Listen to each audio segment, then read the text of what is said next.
Фатима енебизге пайгамбар саллаллаху алейхи вассалам дуа үйрөткөн. Фатима енебизге радиаллаху анха. Я хайю я кайюм бирахматика астагиф аслих ли ша'ни кулли ولا تكلني إلى نفسي طرفة عين. يا حي يا قيوم. O tiri zat. O tübөлүктүү zat. Бардыгын кайюм дегени бардык ааламды башкарып турган, кармап тургандай. Бирахматика астагис. Сен райымдуулугуң менен мен жардымын сурайм, я Аллах. Мен сенин жардам сурайм. Фаслих ли ша'ни кулли. Ya Allah, менин бардык иштеримди оңунан чыгарчы.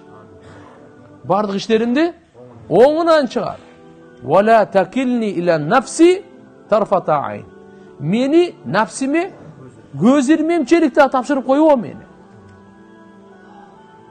Көз ирмемчеликтеги ушунча убакытка мени, я Allah, нафсиме тапшырып койбо. Нафс менин душманым. Мени кай жакка алып кетип калышы мүмкүн. Мына. Ойбой, бул укмуш болду. Тиги мындай болду, вах.